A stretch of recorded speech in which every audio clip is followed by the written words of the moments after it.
오늘은 특별히 읽은 말씀을 가지고 초심으로 돌아가자. 한번 따라합시다. 초심으로 돌아가자. 초심으로 돌아가는 사람의 이 목소리가 좀 커야 돼요. 다시 한번 더 초심으로 돌아가자. 할렐루야. 오늘 말씀의 제목이 초심으로 돌아가자입니다. 사람은 살아가면서 누구나 할 것 없이 새 것을 다 원하고 첫 것을 다 바라는 것이 누구에게나 다 가진 보편적인 그런 마음이라고 볼 수가 있습니다. 그래서 여러분들 요즘 이 휴대폰이 자주 새롭게 나옵니다. 그래서 한 가지 예를 들면 우리 새로운 휴대폰이 나왔다. 그럼 여러분들은 어떻습니까? 그 새로운 휴대폰을 갖기를 원하죠. 그래서 어떤 사람들은 제일 먼저 그 휴대폰을 구매하기 위해서 새벽부터 일어나 가지고 매장에 줄을 서고 있는 그런 분들도 가끔 볼 수가 있습니다. 왜 이렇게 우리가 새 것을 좋아하냐면 새 것은 무엇보다도 편리합니다. 편리한 것이 새 것이고 동시에 새 것은 멋있잖아요. 멋도 있고 그리고 자랑스럽기 때문에 사람들은 새 것을 다 누구나 원하고 있다는 것이죠. 새 것을 원하는 것, 이것은 우리만 그런 것이 아니고 하나님께서도 새 것을 원하십니다. 하나님께서도 새 것을 원하시고 첫 것을 원하심을 볼 수가 있습니다. 그중에 우리 성경 가운데 제일 먼저 나오는 창세기 4장 4절 이하의 말씀 보게 되어지면 가인과 아벨이 하나님 앞에 제사를 드리는 그 내용이 기록되어 있습니다. 그런데 하나님께서 가인의 제사는 받지 아니하시고 아벨의 제사를 받았던 것을 보게 되었습니다. 그럼 왜 하나님께서 가인의 제사를 받지 않고 아벨의 제사를 받았을까? 바로 그것은 가인이란 사람은 농사를 짓는 사람이었어요. 그런데 가인은 농사를 지을 때에 농사 지은 것 가운데서 일부를 떼어서 하나님께 제사를 지냈기 때문에 하나님께서 가인의 제사를 받지 않았어요. 그런데 아벨은 제사를 왜 받았느냐? 아벨은 이제 양을 치는 그런 목동의 삶을 살았어요. 그래서 이 아벨은 하나님께 제사를 지낼 때에 그 양 가운데서 가장 첫 것, 가장 좋은 것, 그걸 골라가지고 그것을 하나님께 드리기 때문에 하나님께서는 아벨의 제사를 받았다는 사실입니다. 그러면 왜 하나님께서 가인의 제사를 받지 않고 아벨의 제사를 받았을까? 그 이유를 우리가 굳이 설명을 드린다면 바로 그것은 아벨은 말씀드린 대로 첫 것을 드리기 때문입니다. 그런데 그 첫 것은 단순히 첫 것이 아닙니다. 외형적으로 나타나는 첫 것이 그것이 귀하기 때문에 하나님께서 받았다, 그런 의미가 아니고 이 첫 것을 드리는 이 아벨의 이 제사 속에는 그 첫 것에 자기의 마음이 들어있기 때문입니다. 결과적으로 하나님께서 아벨의 제사를 받은 것은 그 아벨의 그 아름다운 마음이 담겨있는 그와 같은 제사였기 때문에 하나님께서는 기쁨으로 아벨의 제사를 받았다라는 사실이죠. 이와 같은 말씀들은 잠언서 3장 9절과 10절의 말씀에도 보면 내 재물과 내 소산물의 처음 익은 열매로 여호와를 공경하라는 말이 나와요. 이 공경이란 이 말이 히브리 원문의 뜻을 보게 되어지면 네 몸속에 있는 간처럼 여기라. 사람이 간이 고장이 나면 오장육부가 고장 나는 것이고 간이 잘못되면 사람이 죽어요. 그런데 하나님께서 말씀하기를 내 재물과 내 소산물의 처음 익은 열매로 여호와를 그렇게 간처럼 여기라. 그 처음 열매 속에는 바로 그 사람의 모든 마음이 그 속에 담겨 있기 때문에 하나님께서는 이 귀한 제사를 귀하게 보신다, 이 말입니다. 그래서 하나님은 그것을 기뻐하시면서 하신 말씀이 그리하면 내 창고가 가득히 차고 내 포도즙 틀에는 새 포도즙이 넘치리라. 하나님께서 단순히 그 제사를 받음으로 끝나지 않고 자기의 마음을 바친 이 첫 것을 바친 그 사람에게는 하나님께서는 물질의 큰 축복을 그들에게 허락해 줄 것을 약속하고 있는 것을 보게 되었습니다. 이는 우리의 신앙생활도 마찬가지입니다. 우리들이 처음에 우리가 하나님을 만났을 때에, 우리가 처음 구원의 확신을 내 마음속에 가졌을 때에, 그리고 우리가 처음으로 하나님 앞에 직분을 받았을 때에, 그때 그 순간을 여러분들은 기억이 납니까? 저는 목회자로서 목사 고시를 패스를 하고 이제 노예에서 목사 안수를 받을 때에 순서 가운데 안수식이 있어요. 순서를 맡은 목사님들이 이제 안수를 받는 분들을 등단을 시켜가지고 그 머리에 손을 얹고 성삼위 하나님의 이름으로 안수 기도를 하게 되어지는데, 그때 우리 김해는 이 김해 노예가 생기기 전이었거든요. 우리 김해 노예는 부산 노예에 속해 있는 김해 시찰이었어요. 그때 노예를 어디서 했냐면 저 부산의 장림교회에서 노예를 하면서 그 노예 때에 제가 목사 안수를 받았는데, 안수 기도를 할 때에 어떻게 그리 눈물이 많이 나는지.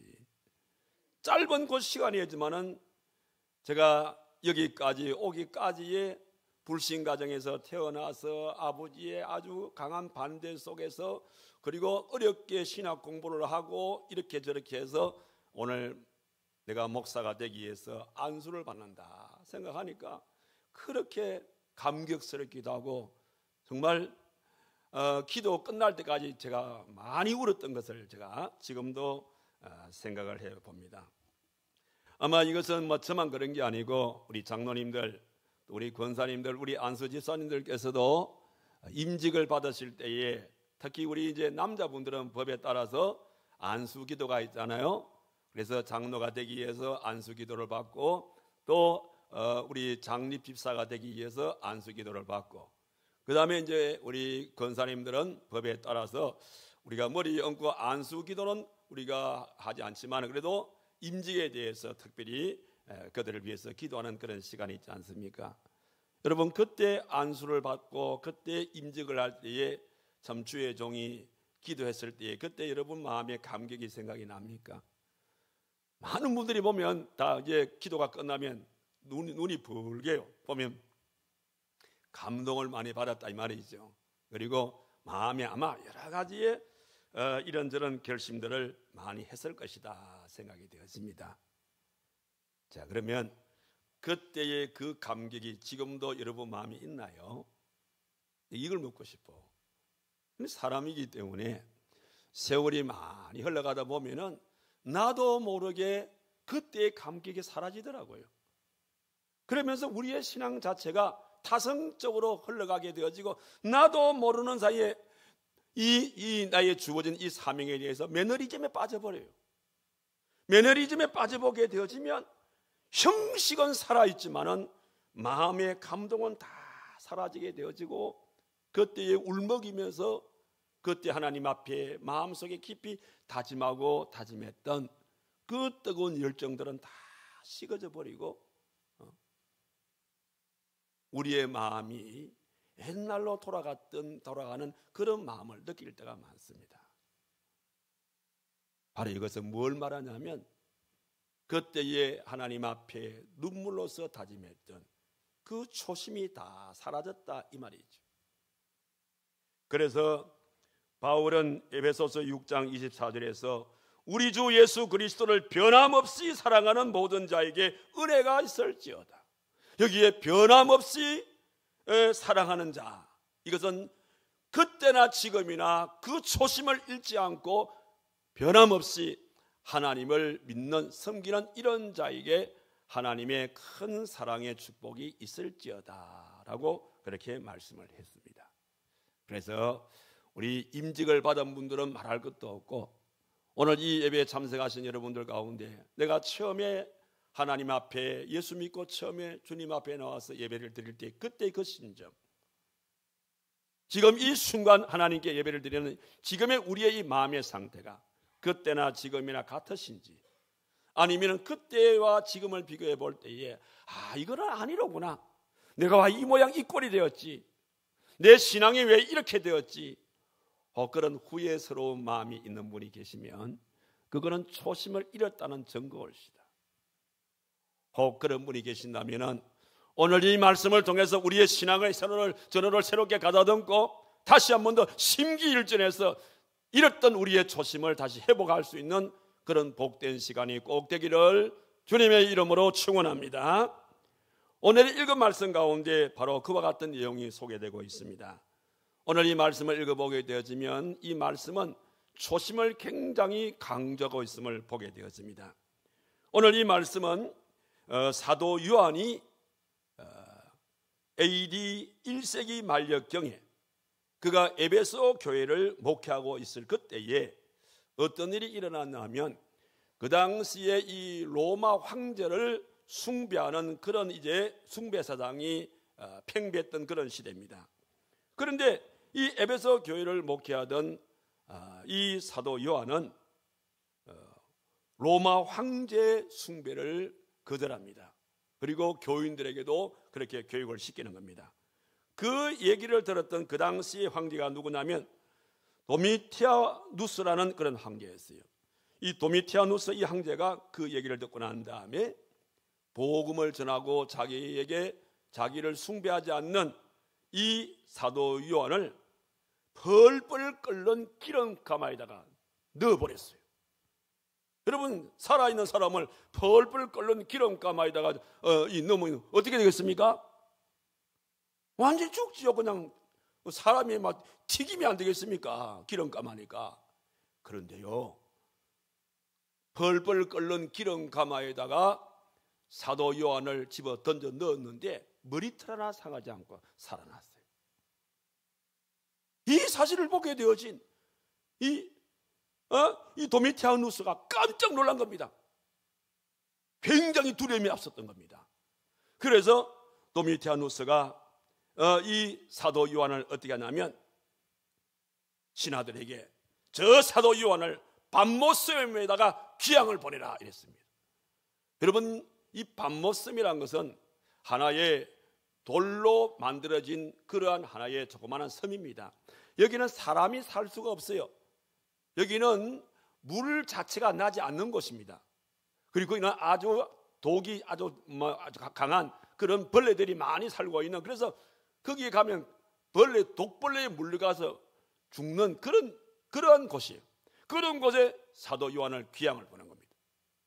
그런데 하나님께서 펄펄 끓는 기름 가마에서도 구원해 주신 하나님이 밤모섬이라고 해가지고 사도 요한을 팽개치겠습니까? 하나님께서 이 독벌레들이 이 사도 요한을 물지 못하도록 막아주셨어요. 그리고 하나님께서 물이 없는 곳이니까 비를 내려가지고 빗물을 먹고 살도록 하셨고, 그리고 바다니까 바다에서 고기를 잡아서 그래서 먹고 살도록 만들어 주었어요. 그런 가운데에 사도 요한이 주일날 하나님께 예배를 드리는 가운데에 하나님이 계시를 주신 거예요. 그 계시를 받아가지고 기록한 말씀이 요한계시록입니다. 그 요한계시록 우리가 초대해 보게 되어지면, 특히 2장과 3장의 말씀을 읽어보게 되어지면 그 당시에 아시아 7교회를 얘기하면서 그 7교회의 장점과 단점을 얘기하는 겁니다. 우리 그 말씀을 읽어보게 되어지면 어떤 교회는 칭찬만 들은 교회, 어떤 교회는 꾸중만 들은 교회, 어떤 교회는 칭찬과 꾸중을 겸해서 들었던 이런 교회. 사실은 이것이 우리 기독교 역사입니다. 이 기독교 역사인데 이 아시아 7교회를 통해서 기독교 역사의 흐름을 우리가 알 수가 있고, 이 아시아 7교회를 통해서 여러분 성도들의 신앙의 주소를 알 수가 있는 거예요. 그런데 그 중에 7교회 가운데, 그러니까 이 아시아 7교회는 지금 어디 있느냐가 중요한데, 이 아시아 7교회, 그러니까 소아시아 지역, 지금 말하면 티르키예를 말하는 거예요. 티르키예. 제가 지난번에 그 티르키예 지진이 일어났을 때에 제가 갔던 그 지역이 바로 뭐냐면 안디옥 교회가 있는 지역입니다. 그런데 가보니까 안디옥 교회 자체가 없었더라고. 제가 잠시 후에 말씀을, 왜 안디옥 교회가 있었던 곳인데 안디옥 교회가 그냥 자치도 감춰버렸는지 제가 말씀을 드려요. 아무튼 그곳이에요. 그래서 오늘 읽은 이 말씀은 그 아시아 7교회 가운데서 첫 번째 교회인 에베소 교회를 오늘 여기서 소개해 주고 있는 것을 보게 되었습니다. 자, 여기에 1절의 말씀 보니까 이런 말씀이 있죠. 에베소 교회의 사자에게 편지하라. 오른손에 있는 7별을 붙잡고 7 금촛대 사이를 거니시는 이가 이르시되. 자, 여기에 나오는 7별이라는 것은 오늘날 영적 지도자를 의미하는 것이고, 그 다음에 7 촛대라는 것은 7 교회를 가리키는 그런 말씀인 겁니다. 그런데 그 중에서 에베소 지역, 이 에베소 지역은 그럼 어떤 지역이냐? 에베소 지역은 정치적으로 말하게 되어지면 로마에 충성하는 그런 도시입니다. 근데 그 당시에 로마에 충성을 잘하는 이런 도시에는 자치권을 부여해 주었어요. 그리고 그런 곳에는 자기 경내에서는 자유롭게 상거래를 할 수 있도록 허용해 주셨어요. 그리고 이런 도시에는, 이런 곳에는 로마 이 군인들을 거기에다가 주둔시키지를 아니했어요. 이 에베소 지역이 바로 그런 지역이라 이 말입니다. 그러니까 로마 제국에서 로마가 신뢰할 수 있는 이런 이 에베소 지역이기 때문에 이곳에 상업적으로는 이게 로마를 통하는 대로가 있는 그런 곳입니다. 그러니까 상거래 무역을 자유롭게 할 수 있는 그런 무역의 중심 도시가 바로 에베소였습니다. 그런데 문제는 종교적인 문제입니다. 종교적으로는 자치제가 허락이 되다 보니까 종교의 자유도 허락이 된 것이죠. 종교의 자유가 허락이 되다 보니까 이방 종교들이 거기서 완전히 날개를 폈습니다. 그 이방 종교들의 이런 종교의 의식들이 굉장히 문란하지 않습니까? 이런 문란한 종교 행위가 이 에베소에서 많이 일어나게 되어졌고, 그리고 로마 황제 숭배의 이런 일들도 여기서 일어나게 되어졌고, 또 하나는 그 당시 세계 7대 우리가 불가사의 중에 하나라고 하는 아데미 여신상이 이곳에 있었어요. 여러분, 우리 아데미 여신상은 무슨 그 여신이지요? 풍요의 여신이지요. 그러니까 이 아데미 여신상을 섬기는 많은 이제 사람들이 풍요의 여신 앞에 풍요를 위해서 향락과 태폐와 미신 이런 부분들을 많이 이러한 제사 제도를 통해서 많이 이렇게 행해졌던 이런 것입니다. 그러다 보니까 이런 것들 때문에 결과적으로 이 도시는 완전히 향락과 태폐와 미신의 도시로서 전락해버렸던 이런 곳입니다. 이런 곳에 바로 에베소 교회가 건립이 된다는 사실입니다. 그런데 이런 에베소 교회가 건립이 되었는데, 그 에베소 교회가 이런 가운데서도 하나님 앞에 칭찬드릴 일들이 참으로 많았어요. 그래서 이런저런 9가지의 칭찬을 드리고 난 다음에 그 다음에 한 가지를 얘기합니다. 그 한 가지가 바로 뭐냐면 4절에 나오는 말씀이죠. 이거 보니까 그러나 너를 책망할 것이 있나니 너의 처음 사랑을 버렸느니라.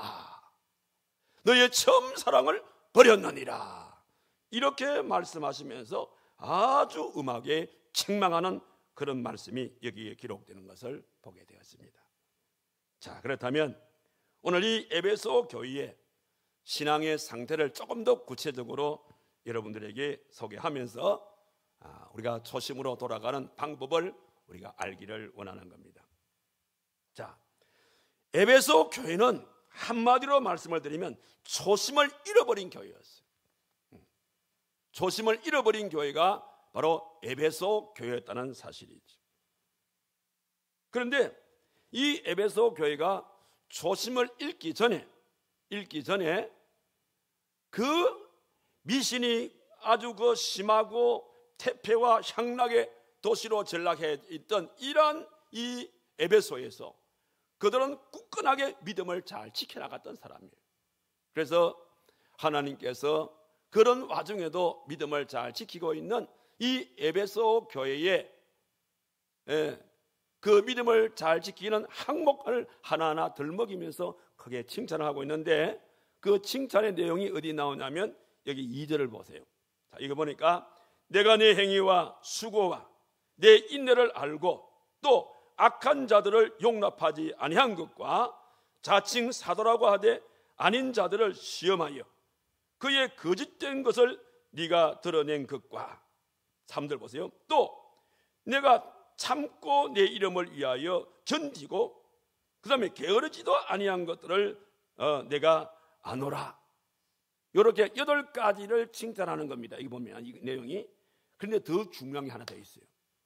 뭘 또 하나 중요하게 또 칭찬하냐면 6절의 말씀 보니까 오직 내게 이것이 있으니 네가 니골라 당의 행위를 미워하는도다. 이 니골라란 말이 나오죠. 여러분, 니골라라는 이 사람의 이름 어디서 많이 들었던 이름이죠. 이 니골라는 어떤 사람이냐면 사도행전 6장 5절 이하의 말씀 보게 되어지면 그때에 7 집사를 안수하여 세웠던 일이 있었죠. 초대교회가. 그 7 집사를 세울 때에 그 7명의 집사 가운데 한 사람이 누구냐면 바로 니골라라는 사람이었어요. 그만큼 이 니골라라는 사람은 이 당시만 하더라도 믿음이 참 좋았는데 7 집사로 선택을 받고 난 이후에 그의 신앙이 점점 퇴폐하기 시작한 겁니다. 이분이 누구의 영향을 받냐면 구약에 나오는 발람의 영향을 받아요. 요즘 우리 새벽기도 시간에 이 발람에 대해서 우리 배우고 있지 않습니까? 이 발람의 영향을 받는 거예요. 발람의 신앙을 그대로 본받는 겁니다. 그러면서 하나님의 율법을 무시해버립니다. 발람의 결정적인 그 영적인 그 잘못이 뭐냐면 육신은 악하게 생각합니다. 육신은 악하지만은 그러나 영혼만큼은 선하다는 거예요. 육은 악하고 영혼은 선하게 되기 때문에 그래서 은혜로 구원을 받은 사람들은 이제는 무슨 일을 해도 죄와는 아무런 관계가 없다는 거예요.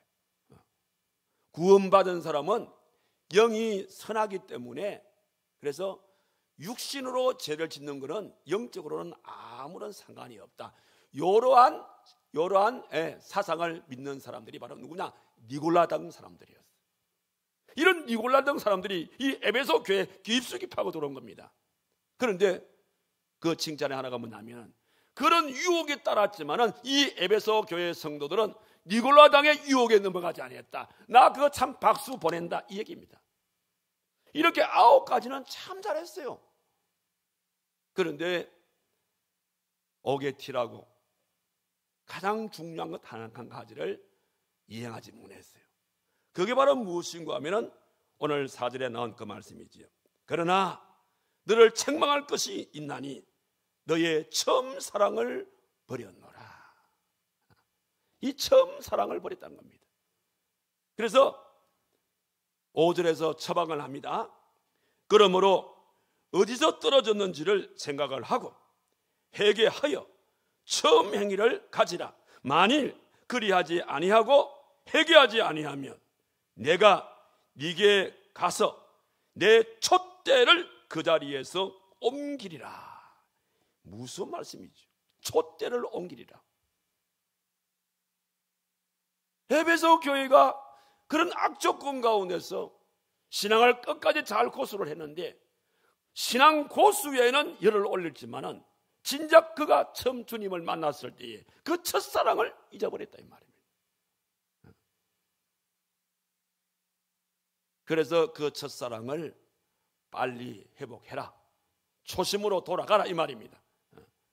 그래서 이 첫사랑이 어디서 떨어졌는지 무엇하다가 떨어졌는지를 살펴보고 그 원인을 발견했다면 거기서 빨리 돌이키라. 회개는 뉴턴하는 거 아닙니까? 돌이키라. 돌이켜서 다시 초심을 회복하면 모르거니와 만약에 초심을 회복하지 못하게 되어지면 내가 너에게 촛대를 옮길 것이다. 촛대는 교회를 말한다 했죠. 촛대를 옮긴다는 게 뭐예요? 내가 교회를 완전히 멸해버릴 것이다 이 말인 거거든요. 무슨 말씀이죠? 그래서 제가 지난번에 말씀드렸듯이 티리케에 가보니까 이 에베소 교회, 안디옥 교회도 그렇지만 이 에베소 교회도 보니 터가 없어. 왜 터가 없습니까? 다른 교회 터는 이 7개 가운데 있는데 에베소 교회 터가 없단 말이에요. 왜 터가 없겠습니까? 이 말씀을 어긴 거예요. 그들이 첫사랑을 회복하지 못한 이유 때문에 어려운 환경 가운데서도 믿음을 잘 지켰던 이 에베소 교회지만은 지금 역사적으로 이 에베소 교회는 터 자체가 없어져 버렸어. 어디가 에베소 교회인지 모르겠어.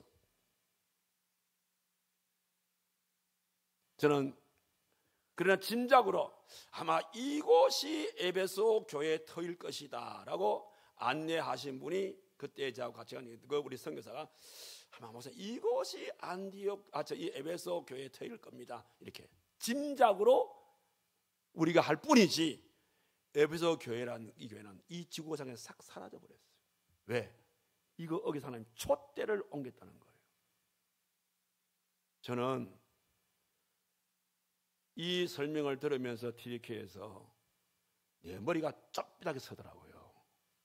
왜냐하면 나도 모르게 내 머릿속에 활천제일교회를 이 그쳐간 우리 많은 성도들의 그들의 신앙생활이 주마등처럼 쏙 지나가면서 아무개는 이런 나도 모르게 그분들이 이 얼굴들이 혹 떠오르는 거예요.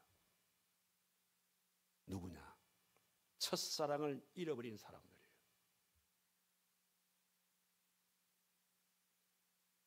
내가 이 진짜 머리가 서다니까. 여러분, 첫사랑을 잃어버리게 되어지면 하나님께서 촛대를 옮겨버리겠다 말입니다. 너는 하나님의 자녀 빼버리겠다 이 말 아닙니까? 이거 얼마나 무슨 얘기예요?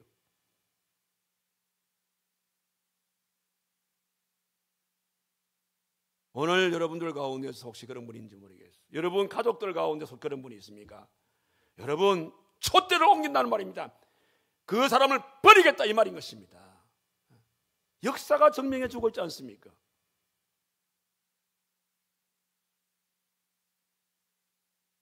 저는 한국 교회를 바라보면서 참 저는 걱정이 많아요. 걱정이 많고 제가 눈물이 기도가 많습니다. 왜냐하면 우리 한국 교회가 그래. 지금 한국 교회가 짧은 기간에 통해서 우리 한국 교회가 얼마나 크게 부흥이 되었습니까? 그런데 근저에 들어와서 우리 한국 교회 성도들이 신앙생활이 형식화되어 가고 있어요. 언제부터인지 모르겠지만은 우리 사랑하는 성도들이 눈물이 사라졌어. 웃음이 사라졌어. 이제는 피리를 불어도 춤출 줄 모르는 시대가. 에? 슬픔을 당해도 왜곡할 줄 모르는, 나 이게 성경에만 나오는 줄 알았는데 지금 우리 한국 교회의 현주소가 바로 이렇지 않느냐. 너무너무 형식적으로 마치 에베소 교회를 보는 것 같아요. 나름대로 열심히 한다고 하는데 진작 자기 개인의 첫사랑을 잃어버렸다 이 말입니다. 네?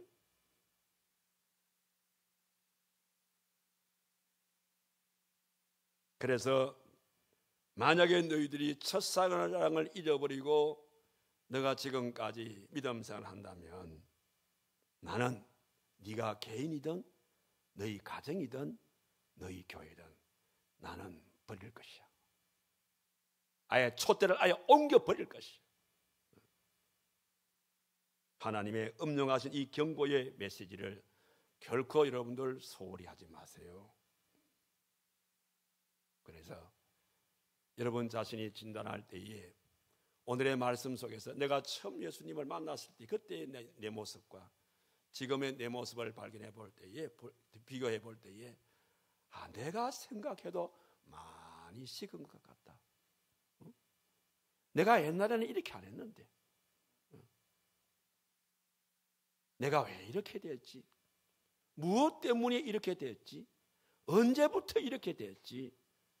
지금 이거 하나하나 살펴보라 이 말입니다. 그러면서 빨리 돌이키라 이 말입니다. 그리고 회개하라 이 말입니다. 만약에 그렇게 하지 않게 되어지면 내가 너에게 촛대를 옮길 거야. 얼마나 무슨 말씀입니까?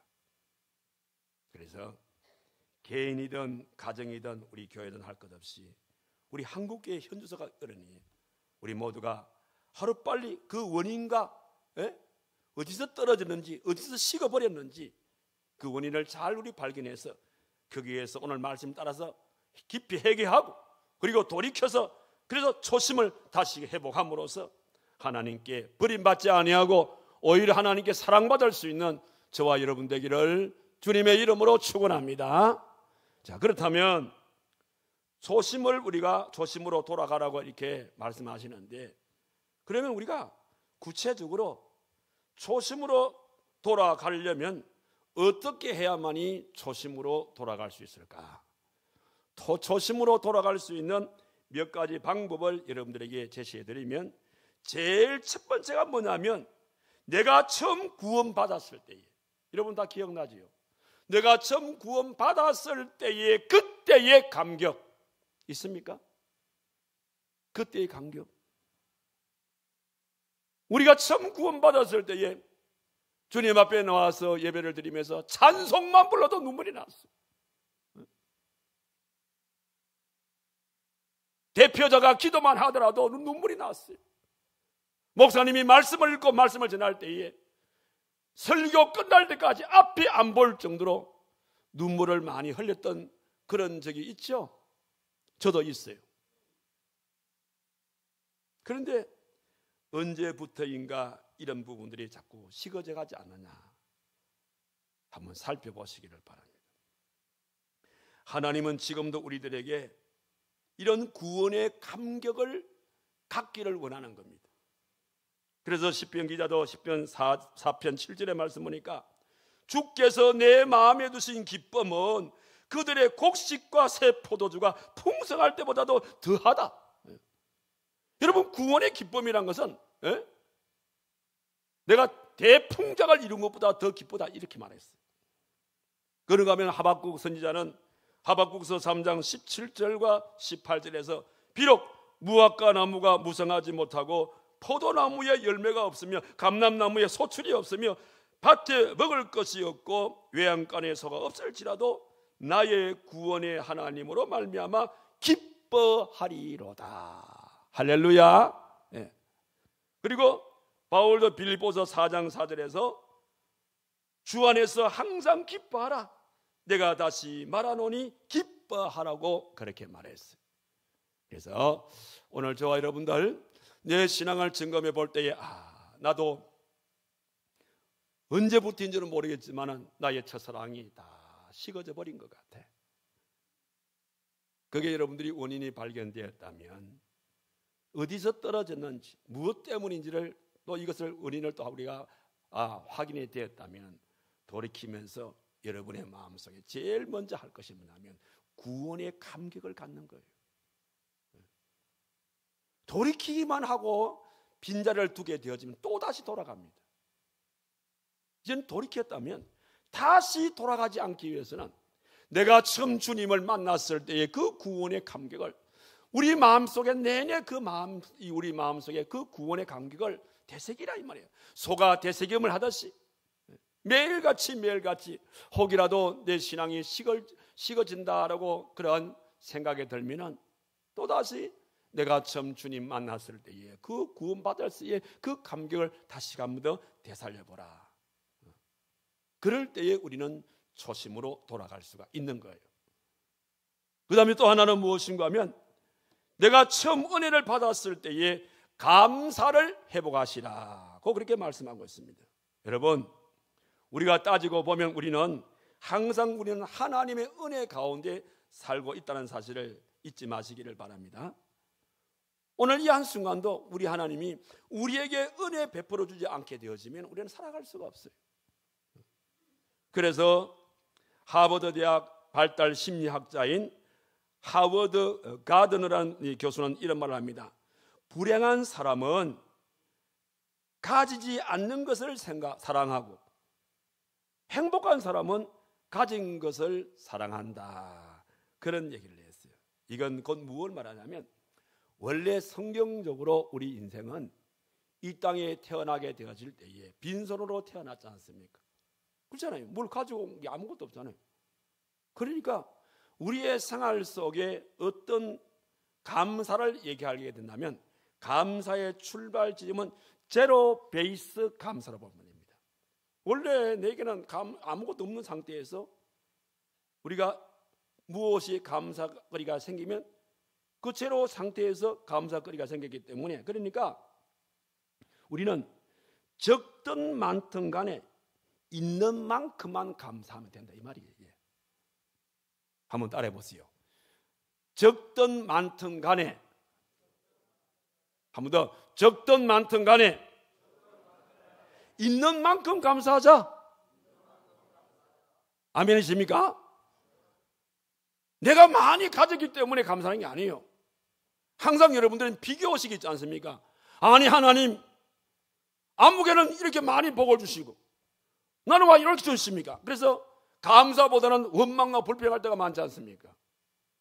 그럼 초심으로 돌아갈 수가 없어요. 초심으로 돌아가는 사람은, 원래 우리는 빈손으로 온 사람들이지 않습니까? 빈손으로 온서니까 우리는 또 빈손으로 갈 거예요. 그러니까 현재 내가 무엇을 가지고 있으면 가진 만큼 감사하면 되는 거예요. 하나님이 그 이상 바라는 게 아니에요. 많이 가진 사람은 많이 감사하면 되는 것이고, 나는 적게 가졌으면 적게 감사하면 되는 것이에요. 그런데 문제는 많이 가진 사람이 적게 감사한다든지, 이거는 문제가 되는 거예요. 근데 적게 가진 사람이 많이 감사하는 건 그런 문제가 아닌 거예요. 그건 하나의 희망이죠. 그래서 시편 116편 12절 말씀 보니까 내게 주신 모든 은혜를 무엇으로 보답할꼬. 사도 바울도 데살로니가전서 5장 18절의 말씀 보니까 그래서 범사에 감사하라. 이것이 그리스도 예수 안에서 너희를 향하신 하나님의 뜻이니라. 이렇게 말씀하시면서 어떤 고난 가운데서도, 어떤 고통 가운데서도, 어떤 환경 가운데서도 우리는 있는 것 오히려 감사하며 살아가라는 그런 말씀인 겁니다. 여러분들 그 여수에 가면은 우리 손양원 목사님 그 순교 기념관이란 이 여수 애양원에 가면 기념관 나오죠. 저런 기념관이 있습니다. 혹시 가보신 분 계시죠? 그 기념관 안에 가면 이제 손양원 목사님의 그 살아생전에 가졌던 여러 가지 일들을 쭉 전시를 해놨는데, 제가 지난번에 한번 저 박물관에 순교 기념관에 제가 갔을 때에 내 눈에 뭐가 딱 들었냐면, 여수 반란 사건으로 두 아들 동인이와 동신이를 잃고 난 다음에 그 다음 주에 하나님 앞에 손양원 목사님이 하나님 앞에 감사 헌금을 하게 되어진 그 감사 헌금 봉투하고 그 봉투에 기록되어 있는 감사의 내용을 적은 그것이 전시가 되어 있어요. 제가 그걸 읽으면서 참 제가 많이 울었어요. 어떤 감사인 줄 아세요? 그때의 동인이와 동신이를 잃고 난 다음에 하나님 앞에 그 다음 주에 얼마 감사헌금을 했냐면 그 당시 그 돈으로 많은 감사헌금을 했어요. 1만 원. 요즘 만 원은 큰 돈이 아니지만 그 당시 목회자의 한 달 사례가 80원이었거든요. 목사님 한 달 사례가 80원일 때에 그것도 동인이와 동신이가 순교하고 죽고 난 다음에 거기에 대한 감사를 손양원 목사님이 만 원을 했다 이 말입니다. 만 원을 하고 감사 내용을 기록해 놓은 한 들어보세요. 이런 감사더라고요. 죄인 혈통에 순교자 나왔으니 하나님 감사합니다.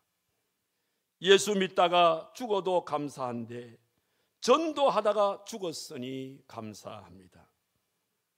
두 아들 미국 유학 준비했는데 미국보다 더 좋은 천국 갔으니 감사합니다.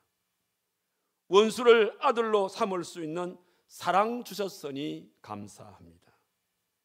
그리고 극한 시련 가운데서도 모든 게 하나님으로부터 왔다는 이 믿음을 가질 수 있으니 더욱이 감사합니다. 이 감사 제목을 통해서 하나님 앞에 1만 원 감사헌금을 했더라고요. 여러분, 이게 바로 감사의 회복입니다. 저는 그래서 오늘 여러분의 신앙생활 가운데서 손양원 목사님 같은 뭐 그런 감사의 그러한 제목과 내용은 없다 하더라도 지난 날들을 우리가 돌아보시면서 하나님께서 내게 이런 것들을 많이 베풀어 주셨구나 라고 생각이 되면 우리 그거 하나하나 헤아려서 하나님 앞에 감사함으로써, 감사를 회복함으로써 초심으로 돌아갈 수 있는 저와 여러분 되기를 주님의 이름으로 축원합니다. 마지막 하나는 뭐냐면, 우리가 초심으로 돌아가기 위해서는 내가 처음 사명을 받았을 때에 그때의 그 열심, 그때의 그 열심이 회복되기를 바라는 것입니다. 오늘 우리 모두가 다 하나같이 하나님 앞에 어떤 일을 처음으로 우리가 그 사명을 받게 되어지면 우리는 순수한 마음으로, 그러면서 열심히 그 일을 위해서 충성하려는 마음들을 우리가 다 갖게 되었습니다. 그런데 이것이 세월이 흘러가면서부터 사명에 대한 어떤 그런 열심이 다 식어져 버렸어요. 분명한 사실 하나는 뭐냐면, 진정한 행복이란 것은요, 여러분들, 평생에 자기의 주어진 사명을 위해서 열심을 품고 충성하는 사람이 진정으로 행복한 사람인 거예요. 하나님은 그런 자에게 관심을 기울이시고 그런 자에게 복 주시기를 원하시는 거예요. 그래서 사도 바울은 사도행전 20장 24절에서 말씀하기를, 내가 달려갈 길과 주 예수께 받은 사명 곧 하나님의 은혜의 복음을 전가하는 일을 마치려 하면은 나의 생명을 조금도 귀한 것으로 여기지 않는다, 이런 말씀을 하셨고, 그 이후에 이제 감옥에 수감이 되어졌고 순교를 앞두고는 이런 고백을 합니다. 디모데후서 4장 6절과 8절의 말씀 보니까, 전제와 같이 내가 벌써 부어지고 나의 달려갈 시각이 가까웠도다. 나의 선한 싸움을 싸우고 나의 달려갈 길을 마치고 믿음을 지켰으니 이제 후로는 나를 위하여 의의 면류관이 예비되었으므로 주 곧 의로우신 재판장이 그날에 내게 주실 것이며, 내게만 아니라 주의 나타나심을 사모하는 모든 자에게도라. 이 아름다운 고백을 하면서, 그래서 나는 끝까지 내게 주신 사명 앞에 나는 생명을 바치면서 끝까지 충성하겠다고 그렇게 다짐했던 것을 우리는 볼 수가 있습니다. 지금 우리 교회가 C채널이라는 방송국을 통해 가지고 지금 우리 교회를 소개하고 노인대학을 소개하는 2부작의 이 다큐멘터리를 지금 제작을 하고 있습니다. 지난주에 우리 그 본사팀들이 심지어 그 PD들이 3사람이 내려왔어요. 카메라 3대를 대고 입체적으로 촬영을 하는데 수요일날 오후부터 그리고 목요일날은 아침 9시부터 밤 8시까지 제가 개척을 시작할 때에 현장들을 쭉 점검을 하고, 그 다음에 이제 노인대학을 시작할 때 어떻게 시작했는지, 또 프로그램도 우리가 그 촬영됐지만은 그 과정을 어떻게 됐는지 이걸 입체적으로 다 촬영을 하고, 마지막 외부 촬영이 끝나고 다시 교회로 와가지고 저와 저희 집사람과 우리 또 김미영 사모가 어릴 때에 제가 개척을 했기 때문에 그때 이 어린 시절을 어떻게 보냈는지 이런 부분들을 또 김미영 사모도 인터뷰를 했어요. 인터뷰가 다 끝나고 나니까 밤 8시가 넘었더라고. 그래가 이번 주 금요일 날 제가 서울 C채널 저 건물이죠, 저 본사에 제가 가서 이제 다시 제가 지금까지 모든 그런 사항을 다시 이제 녹화를 합니다. 녹화를 하게 되어지는데 벌써 저한테 문자가 왔어요. 목사님, 아마 이 녹화 시간이 한 2시간 이상 걸릴 거니까 그렇게 넉넉하게 생각하시고 올라오십시오, 이렇게 하더라고요. 여러분이 지난번에 옛날에 KBS에 그 이봉교회 안양호 목사님이 그 지역사회 속에서 목회하는 그런 부분들을 KBS에서 다큐로 해가지고 3부작으로 해서 보낸 거 있죠. 그런 거와 똑같은 원리인 겁니다. 그래서 1부는 우리 시간이 45분입니다. 45분 동안 1부를 우리 교회를 소개하고, 그 다음에 또 45분, 2부는 45분은 노인대학을 소개해서 하는데 총 90분을 방송을 합니다. 하는데 언제 하느냐면 원래 이 C 채널이라는 것이 서울의 명성교회가 주가 되어져 가지고 만든 그런 방송 채널이거든요. 그래서 이 명성교회는 매일같이 새벽 기도를 이렇게 생방송으로 전국에다 내보내는 것 같아요. 그래서 이제 우리 시간이 뭐냐면 생방송을 내보내는 그 시간에는 적어도 그 명성교회 성도들은 다 듣는데요. 그 명성교회 교인들이 10만 명이 넘지 않습니까? 그분들하고, 그리고 또 새벽 기도는, 명성교회는 새벽 기도를 통해서 부흥한 교회 아닙니까? 그래서 이 명성교회 새벽 기도는 우리나라의 교회들뿐만 아니라 외국에서도 이 명성교회 라이브로 들어가는 겁니다.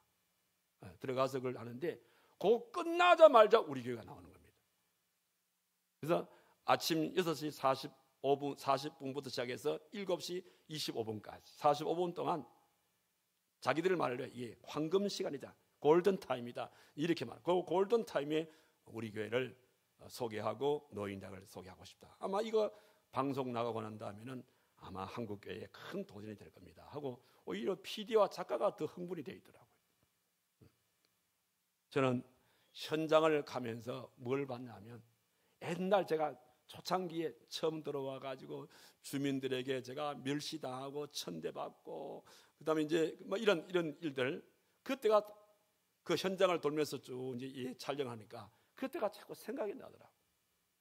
그래서 나도 모르게 나의 이 마음이, 그때의 마음과 지금의 내 마음을 나도 모르게 비교가 되더라고. 그런데 비교를 해보는 가운데 나도 모르게 지금은 열심을 다하고 있습니다만 그때의 열정이 좀 많이 식은 것 같았어요. 물불 가리지 않고 그냥 뛰어다녔던 그때의 열정이 좀 식어진 것 같은 그런 느낌을 내가 많이 느꼈어요. 그래서 이번에 촬영을 하면서 하나님, 내 남은 목회 그때 그 열심을 다시 회복하게 해달라고 저는 기도했습니다. 다시 초심으로 돌아갔어요. 하나님께서 이 부족한 사람을 이곳에 보내셔서 개척을 하게 만드셨고 지금까지 사용해 주시는데 마지막까지 하나님, 저는 초심으로 돌아가서 그렇게 쓰임 받기를 원하니까 저를 그렇게 써달라고 저는 그렇게 마지막으로 하나님께 기도했던 게 생각이 납니다. 여러분, 어떤 분이 그런 말을 했어요. 행복이란 것은요, 자연산이 아니라 양식이다. 여러분, 우리가 해를 드실 때에는 양식 해가 좋아요, 자연산 해가 좋아요? 자연산 해가 훨씬 좋지요. 그런데 행복만큼은 자연산이 안 좋아요. 자, 이게 무슨 말씀이냐면, 행복이란 것은 그냥 주어지는 게 아니고, 행복이란 것은 자기가 가꾸어 가는 거예요. 가꾸어 가는 그것이, 그러니까 자연산이 아니고 양식이라. 가꾸어야 내 행복은 내가 가꾸을 때 행복이 되는 것이지 자연산 그대로 행복이 되어지는 게 아니라, 이런 말씀인 겁니다. 그래서 초심으로 돌아가기 위해서는 나의 행복을 계속적으로 가꾸어 가자 이 말이에요. 즉 초심으로 돌아가자 이 말입니다. 이렇게 초심을 회복하게 되어질 때에 7절의 말씀 보니까 그런 자에게 어떤 복이 주어진다고요? 낙원에 들어가는 축복, 즉 천국에 들어가는 축복과 그 다음에 생명나무의 가시를 먹게 할 것이다. 이 생명나무의 가시는 하늘에 우리가 양식도 됩니다만 이 땅에 우리가 머무는 기간 동안에도 우리의 이 물질의 축복을 하나님께서 넘치도록 허락해 줄 것이다 라고 그렇게 말씀하고 있습니다. 여러분, 이와 같이 이렇게 하나님은 우리 모두에게 첫사랑을 회복하고 초심으로 돌아가기를 지금도 원하시고 있다는 것을 잊지 마시기 바랍니다. 그런데 혹 우리들 가운데서 이 에베소 교회처럼 신앙의 초심을 잃고 살아가는 성도가 있다고 한다면 오늘 이 순간을 기점으로 해서 우리가 어디서 초심을 잃었는지, 어디서 우리 초심이 벗어났는지 그 사실을 정확하게 진단하고 회개하고, 그래서 다시금으로 초심으로 돌아와서 더욱더 열심을 품고 주님을 섬겼어. 그래서 내 개인도, 우리의 가정도, 우리 교회도, 더 나아가서 이 나라 이 민족도 더 나아가서 하나님의 나라를 확장시키며 살아가시는 저와 여러분들의 아름다운 삶이 되기를 주님의 이름으로 축원합니다. 기도합시다. 거룩하신 살아계신 하나님 아버지, 귀한 말씀을 통하여 에베소 교회에게 경고하신 첫사랑을 잃어버렸노라고 말씀하시면서 그 첫사랑을 회복하지 아니할 때에는 너의 촛대를 옮길 것이라고 말씀해 주셨고, 결국은 에베소 교회는 첫사랑을 회복하지 못한 연고로 이 지구상에 에베소 교회가 사라져버렸던 것을 오늘 저들이 경고의 메시지로 알고 우리들도 첫사랑을 회복하지 아니할 때에 이런 결과가 나타난다는 것을 깨달았습니다. 하온즉 우리 사랑하는 성도들 불쌍히 여겨주셨어. 혹이라도 우리가 첫사랑을 잃고 사는 자가 있다면 어디서 어느 곳에서 무슨 일 때문에 첫사랑을 잃어버렸는지를 한번 점검해보고 해결해 하시고 돌이키게 해주셨어. 그래서 다시금 첫사랑을 회복하고 초심으로 돌아오게 되어질 때에 우리의 생활 속에 늘 구원의 감격을 갖게 하시고 또 생활 속에 하나님의 은혜에 늘 감격 감사하며 살게 해주시고 주어진 귀한 사명에 열심을 다하여서 주님을 충성스럽게 섬김으로 다시금 우리의 모든 이 사명이 회복됨으로써 그래서 초심으로 돌아가 하나님께 더 크게 영광을 올려드리고 생활 속에 이런 자에게 허락하시는 천국과 생명나무의 과실을 마음껏 먹고 살아갈 수 있는 우리 모두의 삶이 되도록 하나님이 거기에 축복하여 주시옵소서. 예수님의 이름으로 기도하옵나이다. 아멘.